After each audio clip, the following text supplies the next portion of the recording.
یہ اللہ کی رحمتوں کا موسم بہار ہے اور اہل ایمان کے لیے کرم نوازیوں، رحمات، برکات اور انوار کا لوٹ سے میلہ ہے، جس میں گناہ گاروں کی بخشش و مغفرت کا ساماں ہوتا ہے اور اللہ ماہ صیام کی ہر شب کو گناہ گار جہنم کی آگ سے آزاد فرماتا ہے۔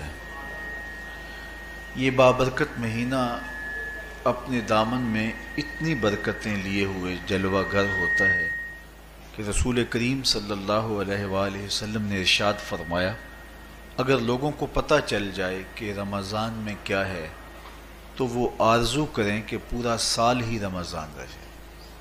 اتنی برکتیں اور اتنی رحمتیں اللہ نے اس مبارک مہینے کے دامن میں ڈال دی ہیں۔ میں نے جو آپ کے سامنے آیت کریمہ تلاوت کی ہے، اس میں بھی اس مفہوم کو بیان فرمایا گیا کہ اے ایمان والو، تمہارے اوپر روزے فرض کیے گئے ہیں جس طرح تم سے پہلوں پہ فرض کیے گئے تھے۔ یا ایھا الذین آمنوا کتب علیکم الصیام کما کتب علی الذین من قبلکم۔ کیوں فرض کیے گئے؟ وجہ کیا ہے؟ لعلکم تتقون، تاکہ تم متقی بن جاؤ، تم پرہیزگار بن جاؤ۔ تو روزے کی فرضیت کا نتیجہ تقوی کا حاصل ہونا ہے، اتقاء کی دولت کا نصیب ہونا ہے۔ تو اس آیت کریمہ میں تین چیزیں بیان کی گئی۔ سب سے پہلی، اے ایمان والو، تمہارے اوپر روزے فرض کیے گئے۔ پھر دوسری بات، جس طرح تمہارے سے پہلوں پہ فرض کیے گئے۔ اور تیسری بات، تاکہ تمہیں تقوی کا نور نصیب ہو، تمہیں اتقاء کی دولت نصیب ہو۔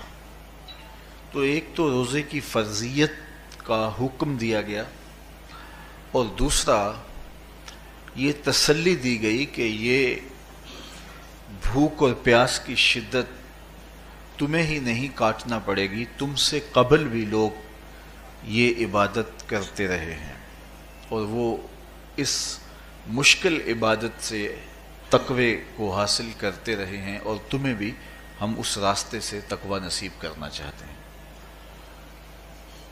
علامہ حقی علیہ رحمہ نے لکھا ہے کہ ملک تحمور الثالث، یہ حضرت آدم علیہ السلام کی اولاد سے تیسرا بادشاہ گزرا ہے، اس کے زمانے میں قحط پڑ گیا تھا، تو اس نے اپنی قوم کو یہ حکم دیا کہ ایک وقت کا کھانا آپ کھا لیں اور ایک وقت کا کھانا بچائیں اور وہ قحط زدہ علاقوں میں بھیجیں۔ تو قوم نے اس حکم کو بصر و چشم قبول کیا اور ایک وقت کا فاقہ کاٹ کے اپنے ان بھائیوں کے لیے وہ کھانا بھیجتے جو قحط میں مبتلا تھے۔ قوم کی یہ ادا اللہ کو پسند آ گئی اور وقت کے نبی پر وحی کی گئی کہ تمہارے اس عمل کو ہم عبادت قرار دیتے ہیں۔ تو حضرت آدم علیہ السلام کے بعد متصل ہی یہ عبادت فرض کی گئی، اور پھر جتنی بھی ملتیں، قومیں اور امتیں آئیں، ان میں روزے کی تحسین کی گئی اور روزے کی تلقین کی گئی۔ پرانی جتنی بھی کتابیں ہیں، اناجیل ہیں، تورات ہے، اس میں روزہ داروں کی تعریف موجود ہے۔ اور حضور علیہ السلام جب اس دنیا پہ تشریف فرما ہوئے تو آقا کریم روزے کی فرضیت سے پہلے بھی روزے رکھتے تھے۔ ویسے روزہ سن 2 ہجری کو فرض ہوا ہے، شعبان المعظم کے مہینے میں، لیکن اس سے قبل بھی ایام 20 کے حضور روزے رکھتے تھے، اور اس کے علاوہ بھی مختلف ایام میں اللہ کے محبوب روزے رکھتے تھے۔ روزے کی فرضیت کے بعد حضور علیہ السلام کی زندگی میں کل 9 رمضان آئے ہیں، جس میں 7 29 کے تھے اور 2 30 کے تھے۔ یہ بات ذہن میں رکھیے گا کہ روزے 29 ہوں ثواب پھر بھی 30 کا ہی دیا جاتا ہے. تو زیادہ تر جو رمضان المبارک کے مہینے ہوتے ہیں وہ 29 کے ہوتے ہیں، 30 کے کم ہوتے ہیں. حضور کی زندگی میں 9 میں سے 7 جو ہیں وہ 29 کے ہوئے ہیں اور 2 30 کے ہوئے ہیں، تو ثواب پورے 30 کا ہی ہے. بعض لوگوں کو زیادہ ہی مسئلہ ہوتا ہے، 29 ہو جائیں تو یہ اللہ کا کرم ہے کہ روزہ رکھنا بھی نہیں پڑا اور 30ویں کا ثواب بھی مل گیا، لیکن وہ شور مچا دیتے ہیں کہ یہ روزہ کھا گئے ہیں. میرا نہیں خیال کہ کسی کو اپنے ذمے اتنی بڑی امت کا بوجھ لینے کی پریشانی ہو اور وہ خام خواہ ایک روزے کے لیے پوری امت کا بوجھ اپنے کندھوں پہ ڈال لے. تو 29 روزے ہوں یا 30 ہوں، اللہ ثواب پورے 30 کا ہی عطا کرتا ہے. روزہ اللہ تعالیٰ جل شانہ کی رضا اور اس کی محبت کے حصول کا ذریعہ ہے، اور اس کا عملی نتیجہ جو اس آیت کریمہ میں بیان کیا گیا وہ تقوی ہے. لعلکم تتقون، روزہ اس لیے فرض کیا گیا کہ تمہیں تقوی نصیب ہو جائے، اتقاء کی دولت نصیب. اب سوال یہ ہے، کیا تقوی بھوک اور پیاس سے حاصل ہوتا ہے؟ پیاس کاٹنے سے، بھوک کاٹنے سے کیا تقوی نصیب ہو جاتا ہے؟ صبح سے لے کر شام تک روزہ رکھنے کی تلقین کی گئی. یہاں ناروے میں اور مختلف ممالک کے اندر 20-20 گھنٹے کا روزہ ہے، اور ہمارے بھی یہاں 16-17 گھنٹے مسلسل شدت کی گرمی میں بھوک اور پیاس کاٹنا ہوتی ہے. اتنا طویل دورانیہ جو بھوک اور پیاس کاٹی ہے، اس کا مقصد رزق بچانا نہیں ہے، بلکہ وَيُزَادُ فِيهِ رِزْقُ الْمُؤْمِنِ، ماہ سیام میں مومن کا رزق بڑھ جاتا ہے. آپ اپنا بجٹ دیکھ لیجئے، باقی مہینوں کی نسبت ماہ سیام میں آپ کے اخراجات زیادہ ہوتے ہیں اور کشادگی ہوتی ہے. تو یہ کوئی خوراک بچاؤ مہم نہیں ہے، بلکہ رزق تو بڑھ جاتا ہے، لیکن اس کے باوجود 20-20 گھنٹے، 17-17، 18-18 گھنٹے پیاس اور بھوک کاٹنا، اس کا کوئی مقصد ہے تو وہ مقصد قرآن نے بیان کیا کہ اس کے نتیجے میں تمہیں اتقاء کی دولت ملے گی، تمہیں تقوی کا نور نصیب ہوگا. سوال یہ کھڑا ہوا، کیا بھوک اور پیاس کاٹنے سے تقوی مل جاتا ہے؟ تو اس کو سمجھنے کے لیے ایک مختصر تمہید سمجھنا ہوگی، اور وہ یہ کہ ہمارے 2 دشمن ہیں جو ہمیں جادہ مستقیم سے ہٹانے کے لیے دن رات کوشاں ہیں. ایک شیطان اور دوسرا نفس. یہ 2 دشمن ہیں جو ہماری متاع عمل، ہمارا خلوص، ہماری للہیت، ہمارا باطن لوٹنے کے لیے ہر وقت مستعد اور فعال رہتے ہیں.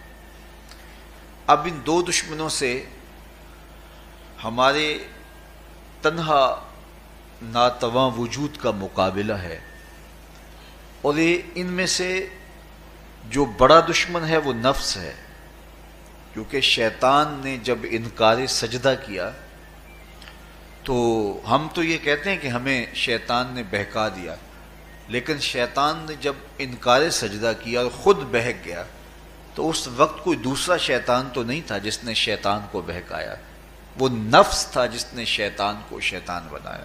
اس نے اندر سے کہا انا خیر منہ، میں بہتر ہوں. تو یہ انانیت جو تھی، انا خیر منہ، اس نے اس کو بہکایا. تو شیطان کو شیطان بنانے والا نفس ہے، تو نفس شیطان سے بھی بڑا دشمن ہے. ایک بزرگ تھے، وہ ساری زندگی اپنی زبان پہ انا کا لفظ نہیں آنے دیتے تھے.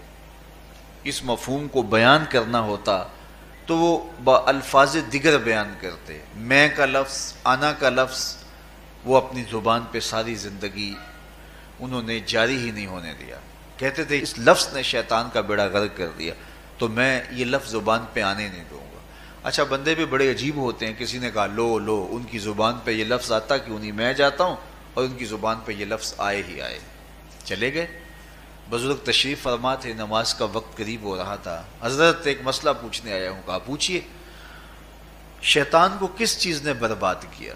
حضرت آپ تو بولیں گے کہ میں نے، آنا نے، تو کہوں گا جیسے بھی ہوا ان کے زبان پہ لفظ میں تو آ ہی گیا نا. تو وہ بزرگ بھی بڑے سیانے تھے، اس کی نیت کا کھوٹ سمجھ گئے. فرمانے لگے بیٹا نماز کا وقت ہو گیا ہے، نماز پڑھ لیتے ہیں پھر اس پہ بات ہوتی ہے. نماز ہوئی، سلام پھرا تو خود ہی فرمانے لگے کسی نے کہا تھا کہ شیطان کو کس چیز نے برباد کیا، جواب دینا چاہ رہا ہوں کس نے پوچھا تھا، جھٹ کھڑا ہو گیا میں نے کہا اسی چیز نے اس کا بیڑا غرق کر دیا. تو جو نفس تھا وہ شیطان کو شیطان بنانے والا ہے. تو ہمارے ساتھ نفس بھی لگا ہوا ہے، ہمارے پیچھے شیطان بھی لگا ہوا ہے. شیطان بھی بڑا مکار دشمن ہے، چھوٹا دشمن یہ بھی نہیں ہے. یہ ہماری متاع عزیز کو، متاع ایمان کو، متاع عمل کو، متاع خلوص کو لوٹنے کے لیے دن رات مستعد اور فعال رہتا ہے. اللہ کے محبوب نے فرمایا الشیطان جاسم علی قلب ابن آدم فاذا ذکر اللہ خانسہ واذا غفل وسوسہ. شیطان اولاد آدم کے دل پہ قبضہ جما کے بیٹھ جاتا ہے.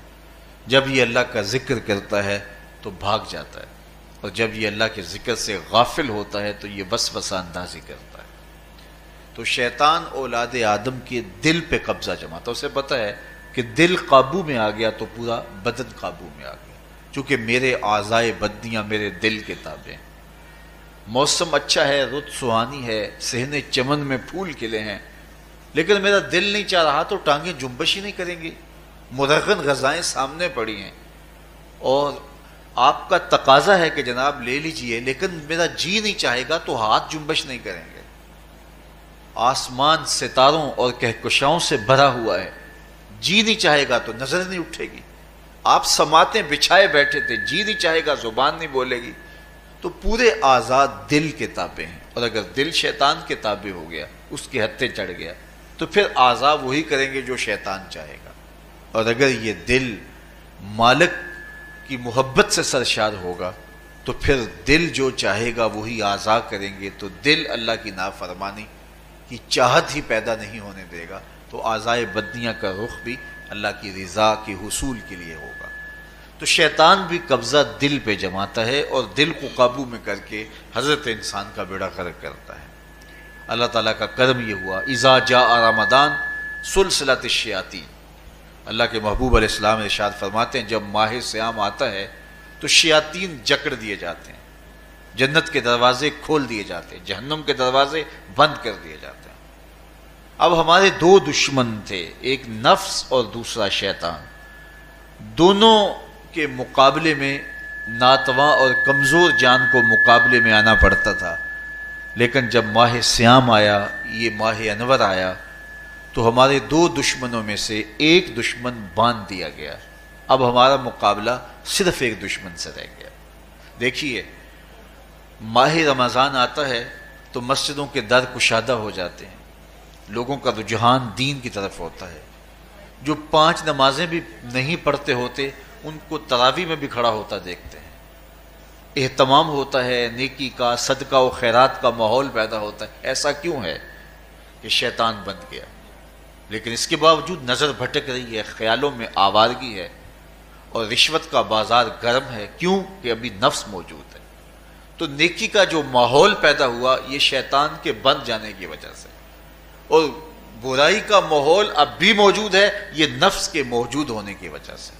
تو ہمارے دو دشمن ہیں جو ہمیں زیادہ مستقیم سے ہٹاتے ہیں، ایک شیطان اور دوسرا نفس.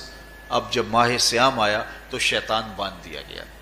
اب ہمارا مقابلہ صرف نفس سے ہے، اور یہ نفس شیطان سے بھی بڑا دشمن ہے. شیطان کو شیطان بنانے والا نفس ہے، اور وہ ہمارے ساتھ جڑا ہوا ہے. ماہ صیام میں شیطان تو بند گیا لیکن نفس نہیں بندھا. اب ہمیں اپنے نفس کو کمزور کر کے اور اپنی فتح حاصل کرنی ہے اور تقوی کی منزل کو پانا ہے. اب شیطان تو اللہ نے باندھ دیا، اب نفس کو کیسے باندھیں؟ تو آئیے نفس کی بندش کیسے ہوگی یہ کسی ایکسپرٹ سے پوچھیں گے کہ یہ کیسے اس کو باندھیں گے، اس کو کیسے قابو میں کریں گے. تو کسی ایسے شخص سے پوچھیں جو اس شعبے کا ماہر ہو. تو علامہ اقبال کے مرشد ملا جلال الدین رومی علیہ رحمہ کہتے ہیں آؤ تمہیں میں ایک معالج کا پتہ دیتا ہوں جو تمہیں اس بیماری کا علاج بتائے گا. اور اس کی بندش کے طریقے بتائے گا۔ شیخ رومی علیہ رحمہ فرماتے ہیں ہفت شہر عشق را اتار گشت ما ہنوز اندر خم یک کوچام۔ عشق کے 7 شہر شیخ فرید الدین اتار گھوم چکے ہیں، اور میرے جیسا شخص عشق کے پہلے شہر کی پہلی گلی کے کونے پہ کھڑا ہے۔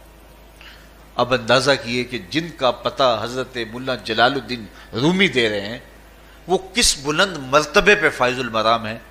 فرمایا کہ وہ عشق کے 7 شہر گھوم چکے ہیں اور میں پہلے شہر کی پہلی گلی کی نکر پہ کھڑا ہوں۔ اب شیخ فرید الدین علیہ رحمہ سے پوچھئے کہ شیطان تو بند گیا، اب نفس کا وبال ہمارے اوپر پڑ رہا ہے اور ہم اس کے باوجود ماہ صیام کے اندر گناہوں میں منہمک ہیں، تو ہمیں بتایا جائے کہ اس نفس کا علاج کیسے کیا جائے۔ ہمیں آپ کا پتہ بتایا گیا ہے۔ تو شیخ فرید الدین اتار بولے نفس نتواں کشت اللہ باسے چیز بات گوئم یاد گیرش اے عزیز۔ نفس نہیں مرتا، لیکن اگر 3 اسلحے تیرے پاس ہوں تو یہ ٹھہر بھی نہیں سکتا۔ وہ 3 اسلحے کون سے ہیں؟ خنجر خاموشی و شمشیر جو، نیزائے تنہائی و ترک ہجو۔ خاموشی کا خنجر، بھوک کی تلوار اور تنہائی کا نیزہ، یہ 3 اسلحے ایسے ہیں اگر تو یہ لے کر کے نفس پہ ٹوٹ پڑے تو پھر نفس کا مقابلہ تیرے لیے آسان ہوگا۔ خنجر خاموشی، خاموشی کا خنجر، اللہ کے محبوب علیہ السلام نے فرمایا من صامت نجا، جو خاموش ہو گیا وہ نجات پا گیا، کیونکہ انسان کی زندگی کی زیادہ آفتیں اس کی زبان کی وجہ سے ہیں۔ آپ اپنے گناہوں کا اور میں اپنے گناہوں کا اگر احتساب کروں تو ہمیں سب سے زیادہ گناہ زبان کے ملیں گے۔ آنکھیں بھی گناہ کرتی ہیں، ہاتھ بھی گناہ کرتے ہیں، پاؤں بھی گناہ کرتے ہیں، لیکن سب سے زیادہ گناہ زبان کرتی ہے۔ جھوٹ بھی بولتی ہے، غیبت بھی کرتی ہے، شکوہ بھی کرتی ہے، گالی سب و شتم اور کیا کچھ زبان کے گناہ ہیں۔ اسی لیے اللہ کے محبوب نے فرمایا جو تمہارے 2 جبڑوں کے درمیان ہے یعنی زبان، اور 2 ٹانگوں کے درمیان ہے تمہاری پارسائی کی جگہ، تم ان 2 چیزوں کی مجھے ضمانت دے دو، میں محمد تمہیں جنت کی ضمانت دے دیتا ہوں۔ تو انسان کے سب سے زیادہ گناہ زبان کے ہیں اور اس کی پارسائی کی جگہ کے۔ تو اس لیے میرے حضور نے فرمایا من صامت نجا، جو خاموش ہو گیا وہ نجات پا گیا۔ خنجر خاموشی، خاموشی کا خنجر نفس کشی کا ایک مؤثر ذریعہ ہے۔ اور دوسری بات وشمشیر جو، اور بھوک کی تلوار، تو بھوک سے نفس کا مقابلہ کیا جا سکتا ہے، بھوک کی تلوار سے نفس کا سر کاٹا جا سکتا ہے۔ اللہ کے محبوب کا فرمان سنیے یا معاشر الشباب من استطاع منکم الباء فلیتزوج فإنہ اغض للبصر واحسن للفرج فمن لم یستطع فعلیہ بالصوم فإنہ لہ وجاء۔ اے جوانوں کے گروہ، تم میں سے اگر کوئی نکاح کرنے کی طاقت رکھتا ہے تو وہ دیر نہ کرے، فی الفور نکاح کر لے، یہ نظر کا اور پارسائی کا محافظ ہے۔ لیکن اگر تم میں سے کوئی نکاح کرنے کی فی الحال پوزیشن میں نہیں ہے تو وہ کثرت کے ساتھ روزے رکھے۔ روزے قاطع شہوات ہیں، تو بھوک سے نفس کو جو ہے وہ روکا جا سکتا ہے، اس کو لگام ڈالی جا سکتی ہے۔ تیسری بات نیزہ تنہائی، تنہائی کا نیزہ، تو فرمایا گیا کہ العافیت فی العزلہ، کہ تنہائی کے اندر ہی عافیت ہے۔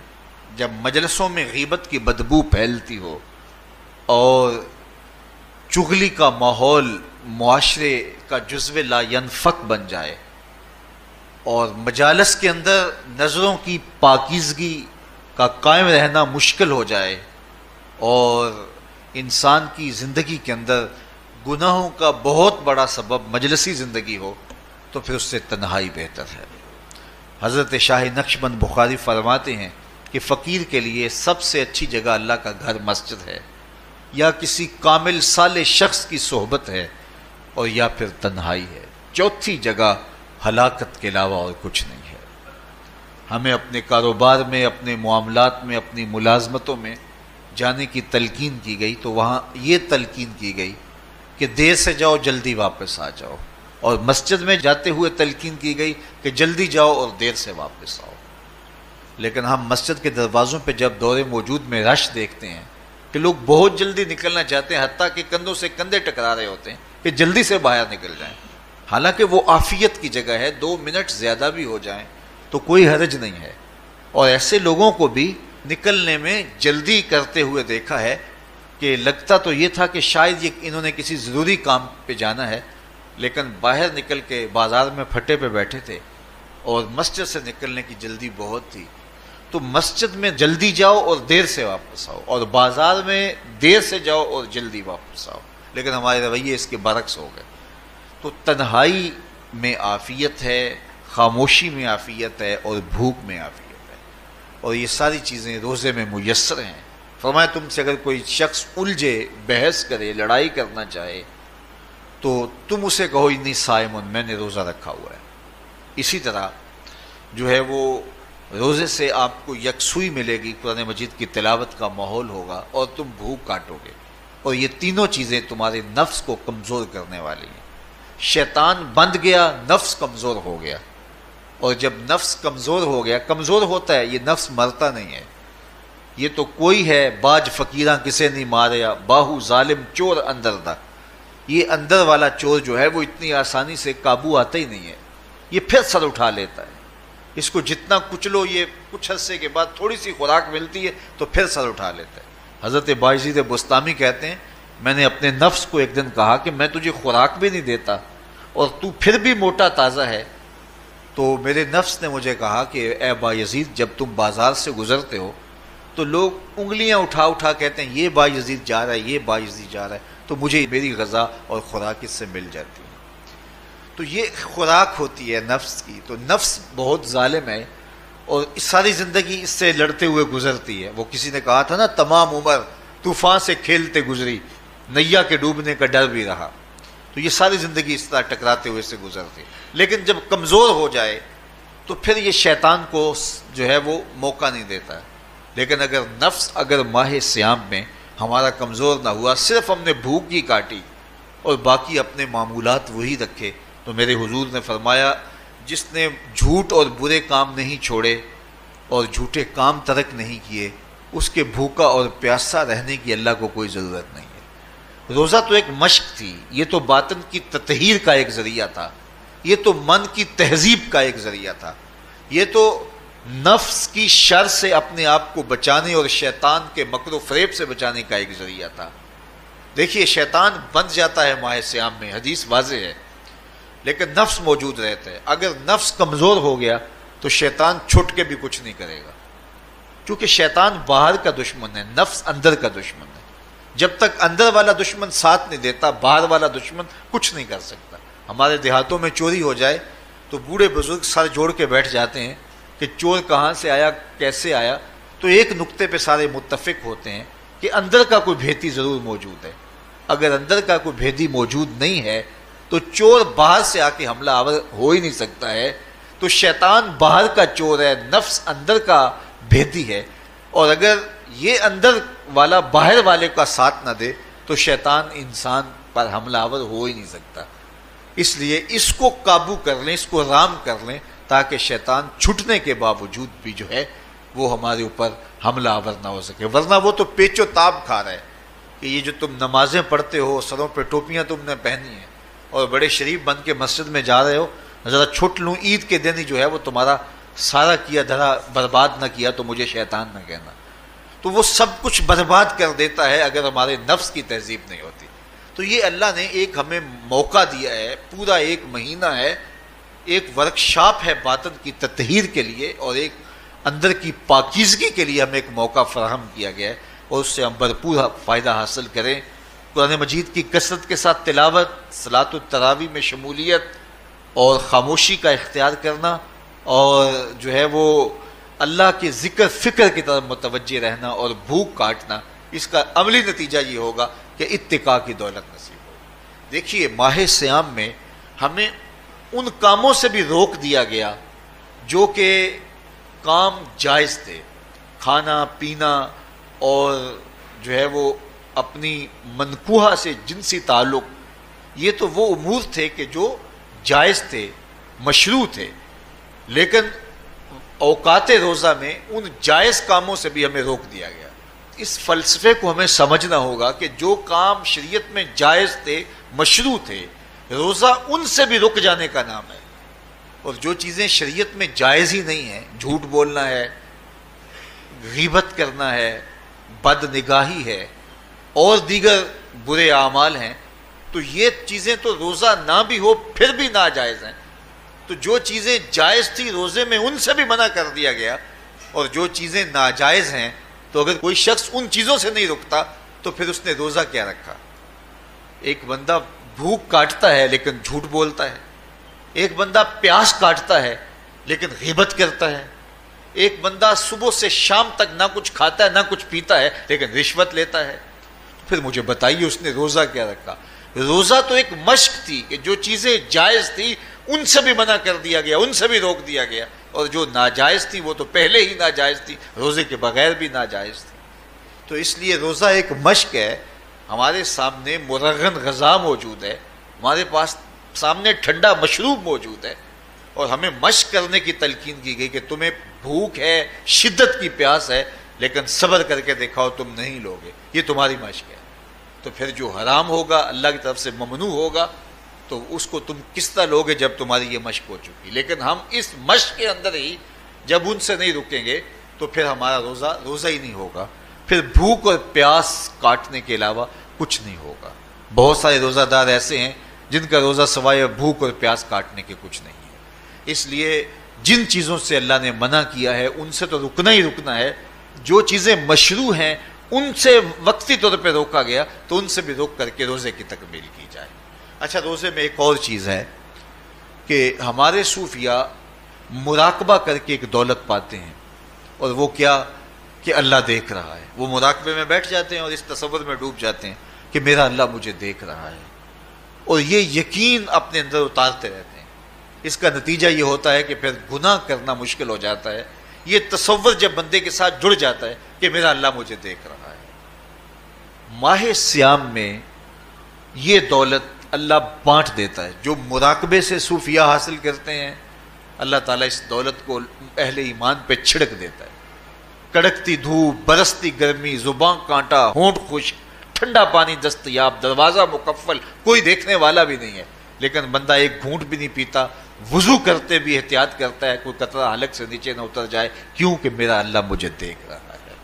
جو چیزیں صوفیاء کو مراقبے سے نصیب ہوتی ہیں، ماہ سیام میں اللہ اس دولت کو بانٹ دیتا ہے، چھڑک دیتا ہے، بارش کی طرح وہ دولت برستی ہے، اور یہ تصور ہمارے ساتھ جڑ جاتا ہے کہ میرا اللہ مجھے دیکھ رہا ہے۔ ہم پانی نہیں پیتے، اللہ دیکھ رہا ہے، مرغن غذائیں موجود ہیں کہ اللہ دیکھ رہا ہے۔ تو میں یہ پوچھتا ہوں کہ ہم کھانا نہیں کھاتے کہ اللہ دیکھ رہا ہے، ہم پانی نہیں پیتے کہ اللہ دیکھ رہا ہے، لیکن جب رشوت لے رہے ہوتے ہیں اللہ اس وقت نہیں دیکھتا؟ جب نظر بھٹک رہی ہوتی ہے اللہ اس وقت نہیں دیکھتا؟ جب خیال بہک رہا ہوتا ہے اللہ اس وقت نہیں دیکھتا؟ جب سوچوں میں آوارگی آتی ہے اللہ اس وقت نہیں دیکھتا؟ تو یہ صرف وہ کھانے اور پینے کو ہی دیکھ رہا ہے، باقی امور زندگی کو نہیں دیکھ رہا، اور وہ کیا صرف رمضان میں دیکھتا ہے، غیر رمضان میں نہیں دیکھتا؟ تو یہ جو نور اترا تھا ماہ سیام میں، اس کو اپنے اندر اگر جذب کر لیا جائے تو زندگی سنور جاتی ہے۔ جو مراقبوں سے حاصل ہوتا تھا ماہ سیام میں، وہ میਂہ کی طرح برسا، اور ہم اس کے اپنے اندر سمو لیں، جذب کر لیں، تو نتیجہ یہ ہوگا کہ ہماری زندگی نور نہ لا نور ہو جائے گی۔ اور یہ تصور جب انسان کی زندگی میں جم جائے تو یہ گناہوں سے روکنے کا مؤثر ذریعہ ہے کہ میرا اللہ مجھے دیکھ رہا ہے۔ مجھے بتائیے اس سے بڑا ہیجان انگیز بھی کوئی منظر ہو سکتا ہے کہ حسن کی پتلی ہے، اور جو ہے وہ اس کی ایک ایک ادا اور اشوے سے قیامتیں پھوٹتی ہیں، اور وہ خود جناب یوسف کے سامنے اپنے حسن کو پیش کر رہی ہے، ساتوں دروازے بھی مکفل ہیں، بت کے اوپر بھی کپڑا ڈال لیا، اور زلیخا حضرت یوسف کو خود کہہ رہی ہے تالک یوسف اب تو آ جاؤ نا، ذرا آنکھ اٹھا کے میرے جلوے دیکھو۔ لیکن جناب یوسف کیا بولتے ہیں؟ قال معاذ اللہ، میں اللہ کی پناہ میں آتا ہوں۔ کہا تو 7 دروازے بند کر کے لوگوں کی نظروں سے چھپ گئی، اور موٹا کھیس ڈال کے اپنے زوم میں اپنے جھوٹے خدا سے بھی شرم کرتی ہے اور اس سے چھپ گئی، میں اس خدا سے حیا کیوں نہ کروں جو 7ویں کوٹھڑی میں بھی دیکھ رہا ہے۔ پھر اتنی روشنیاں برسی، اتنا یقین برسا کہ گناہ کیا، گناہ کا تصور بھی محال ہو گیا۔ تو مجھے بتائیے کتنا ہیجان انگیز منظر تھا جب حسن قدموں میں بچھنے کے لیے خود بےتاب تھا، اور حضرت یوسف جوان رانا ہیں، جوانی اور شباب پورے بانکپن پہ ہے، اور ادھر حسن مچل مچل کے قدموں میں بچھ رہا ہے، لیکن یہ جذبہ کہ میرا اللہ مجھے دیکھ رہا ہے ایسی رکاوٹ بنتا ہے، قال معاذ اللہ، کہا میں اللہ کی پناہ میں آتا ہوں۔ تو یہ یقین جب بندے کے ساتھ جڑ جاتا ہے کہ میرا اللہ مجھے دیکھ رہا ہے، تو پھر انسان کے لیے گناہ سے بچنا کوئی مشکل نہیں ہوتا۔ گھر میں فاقے ہوں، مشکل میں بندہ پھنسا ہو اور اس کو رشوت مل رہی ہو، تو پھر اپنا ہاتھ روکنا بڑا مشکل ہوتا ہے، بلکتے بچوں کا خیال آتا ہے۔ لیکن جب یہ خیال ہو کہ میرا رب میرا رازق ہے اور میرے اس عمل کو دیکھ رہا ہے، تو پھر بندہ اس کو پرے کا کی حیثیت بھی نہیں دیتا، اور جب وہ پاؤں کی ٹھوکر پہ بھی نہ رکھے تو پھر اللہ فرماتا ہے وَيَرْزُقُهُ مِنْ حَيْثُ لَا يَحْتَسِبُ، تو یہ کر کے دیکھ، میں تجھے وہاں سے رزق دوں گا جہاں سے تجھے گمان بھی نہیں ہوگا۔ تو اپنے یقین کو کھڑا کر کے دیکھ، میرے اوپر اعتماد کر کے دیکھ۔ میرے حضور نے فرمایا اللہ پر توکل کرنے کا جو حق ہے اگر تم ادا کرو، وہ تمہیں ایسے رزق دے جیسے پرندوں کو عطا کرتا ہے۔ صبح گھر سے نکلتے ہیں خالی پیٹ ہوتے ہیں، ہمیں تو پتہ ہے دفتر میں جانا ہے، ہمیں تو پتہ ہے دکان پہ جانا ہے، ہمیں تو پتہ ہے فیکٹری میں جانا ہے، ہمیں تو پتہ ہے کہ ہم نے فلاں جگہ جا کے دہاڑی لگانی، لیکن ان کا کوئی کاروبار نہیں ہوتا، کوئی فیکٹری نہیں ہوتی۔ جدھر جی آیا صبح جو ہے وہ اڑان بھر دی، بند توکل پنچھی اڑ دے، خرچ نہ پلے زیرہ ہو، نہ کوئی راس ہے نہ کوئی کاروبار ہے۔ لیکن کبھی ایسا نہ ہوا کہ شام کو خالی پیٹ آئے ہوں۔ تو کہا اگر تم اللہ پہ توکل کر لو، وہ بھی تمہیں ایسے رزق دے جیسے پرندوں کو رزق عطا کرتا ہے۔ پرندوں میں سے ایک پرندہ ہے ہنس، یہ سچے موتی کھاتا ہے، اور آپ پنساری کے پاس موتی لینے جائیں تو ہزاروں روپے تولے کے ماشے کے حساب سے آپ لیں تو پھر بھی آپ سوچتے ہیں کہ پتہ نہیں یہ خالص دیے یا نہیں دیے۔ وہ اتنے نایاب اور کامیاب ہیں کہ آپ ماشوں اور تولوں میں خریدتے ہیں اور پھر بھی آپ کو شک رہتا ہے کہ یہ خالص ہیں یا کہ نہیں۔ اور ہنس کھاتا ہی وہ ہے، اور دنیا پر ایک نہیں لاکھوں کروڑوں ہنس ہیں، اور روزانہ صبح و شام کھاتے ہیں اور پیٹ بھر کے کھاتے ہیں، اور اللہ انہیں روز عطا بھی کرتا ہے۔ تو یہ مالک وہ ہے، رازق ہے۔ جب اس پہ توکل اور اس پہ یقین پیدا ہو جاتا ہے تو پھر مشکل نہیں رہتا، پھر آسانی پیدا ہو جاتا ہے۔ تو روزوں میں اللہ تعالیٰ یہ یقین دیتا ہے کہ وہ مجھے دیکھ رہا ہے، بندہ یہ تیقن پیدا کر لیتا ہے کہ میرا اللہ مجھے دیکھ رہا ہے۔ بعض کا چھوٹے بچے روزہ رکھ لیتے ہیں تو مائیں بے چین ہو جاتی ہیں، جب دوپہر کے وقت پھول جیسے بچے کملا جاتے ہیں تو مائیں انہیں بند کمرے میں کوئی کھانا یا کوئی ٹافی یا کوئی اور چیز یا چاکلیٹ دیتی ہیں کہ بیٹے یہ کھا لو، تو وہ بچے نہیں کھا رہے ہوتے تو مائیں کہتے ہیں پتر کھا لو، کوئی نہیں دیکھ رہا، تو وہ بچے بھی کہتے ہیں اللہ دیکھ رہا ہے۔ تو وہ جو صوفیاء کو مراقبوں سے ملتا ہے وہ ایک بچے کو بھی نصیب ہو رہا ہے کہ میرا اللہ مجھے دیکھ۔ یہاں ایک اور بھی تسلی ہے، ہم ہزار گناہ گار سہی، ہم ہزار سیاہ کار سہی، لیکن ہمارا رب پہ کتنا یقین ہے رمضان میں پتہ چلتا ہے کہ اس ذات پہ ہمارا کتنا تیقن ہے، کتنا یقین ہے، جس کو دیکھا نہیں، چھوا نہیں، بات نہیں ہوئی، جو تصور خیال کی حدود سے بھرا ہے، اتنا یقین ہے کہ ہم پانی نہیں لیتے، کھانا نہیں لیتے کہ میرا اللہ مجھے دیکھ رہا ہے۔ کاش کہ اس کو ہم اپنی پوری زندگی میں پھیلا لیں، اور اس کو زندگی میں جب ہم طاری کر لیں گے تو پھر گناہ کرنا محال اور ناممکن ہو جائے گا، اور زندگی نور علی نور ہو جائے گی، اور یہی تقوی کا حصول ہے۔ تو فرمایا اے ایمان والو، تمہارے اوپر روزے فرض کر دیے گئے جس طرح تم سے پہلوں پہ فرض کیے گئے تھے، لعلکم تتقون، تاکہ تم متقی بن جاؤ، تاکہ تم پرہیزگار بن جاؤ۔ حضرت سلمان فارسی رضی اللہ تعالی عنہ سے مروی ہے کہ جب شعبان کی 29 تاریخ ہوتی تو اللہ کے محبوب ہمیں خطبہ ارشاد فرماتے، اس میں رمضان المبارک کے فضائل بیان کرتے اور کہتے تمہارے پاس ایک شہر عظیم عزت اور عظمت والا مہینہ آ رہا ہے، جس کا ہر دن باقی سال کے دنوں سے افضل ہے، جس کی ہر رات باقی سال کی راتوں سے افضل ہے، اور اس میں ایک رات